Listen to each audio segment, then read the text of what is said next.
This segment of the Atomic Power Racing Hour is presented by Peter Racing Photo News. To stay on the lead lap of information for the Go Nuclear Late Model Challenge Series and so much more, you just gotta get a Gator. Dale Caswell has cleared the scales here at Mohawk International Raceway and is headed to victory lane for the second time this year. The first time he won here, the track was fast and tacky, while tonight it was slick and tactical.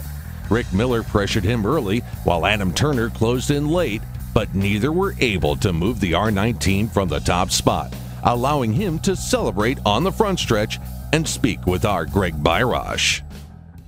Well, we've been to the Mohawk International Raceway 3 times in 2012. Twice now we've met Dale Caswell in victory lane. Nice run. Yeah, I said the first time I was here, I really like this place. This has got to be one of the best surfaces. You can't even find a bump on this racetrack. It's awesome. And, boy, perfect night to pick the pole, huh? Yeah, that always helps. We had a fast car. We tried a little something there in the heat race. We went the wrong way, and we put it back to the baseline for the feature, and this track rubbered up pretty good, and it was fast. Well, certainly got it done here tonight. Nice job. Thank you. There you have it. Dale Caswell picks up the win for the Go Nuclear Late Model Series.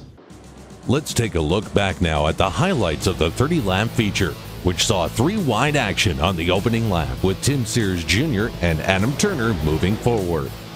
On the lap 5 restart, Rick Miller was setting up a bid for the lead on Dale Caswell, but a caution flag thwarted what would end up being his best chance to get his number 98 out front.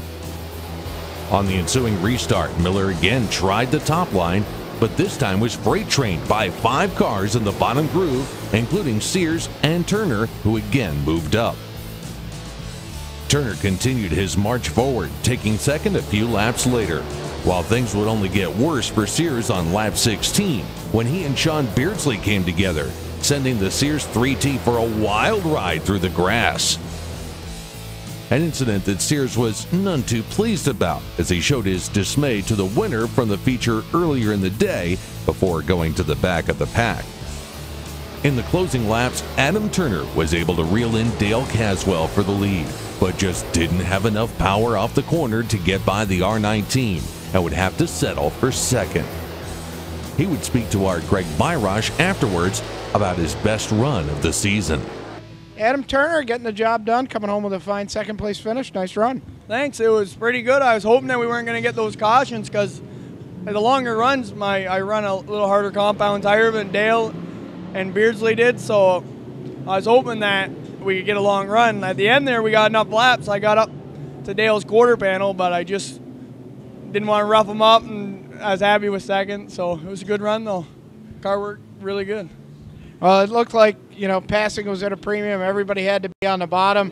I know a couple times he had some nipping at your heels, too, and talk about that, trying to go after Caswell, but trying to fight off the people behind you at the same time. Well, that's a tough deal. All night, the 18's been fast, and I seen on the scoreboard that he was up there, so I didn't want to drive too hard to catch Dale and risk getting off the bottom because I got stuck on the top a couple restarts, and I had to lose a spot to get right back to the bottom, and then it worked out the next restart. I was in an even number, so I got to start at the bottom and worked my way forward, and we got the caution on lucky lap 15, so got to go single file, and there was no more stress. Well, there you go. Come home with a fine second. Nice job. Thank you. Here's a look at the finishing order of tonight's Go Nuclear Late Model Series event. Caswell started on the pole, but drivers like Turner, Beardsley, and Peters made significant advances forward throughout the event. There was an even mix of New York and Ontario drivers inside the top 10, which includes Tim Sears Jr., who rebounded from his spin on lap 16 to get back up to 8th place. Mark Rayner rounded out the top 10 ahead of Junior Peters and Matt Vanderlinden, 2 drivers involved in the wild Heat Race 3. All of these competitors were able to finish the event on the lead lap, but with passing at a premium were unable to get inside the top 10. 22 cars finished the feature, with those in finishing positions 23 through 27 unable to.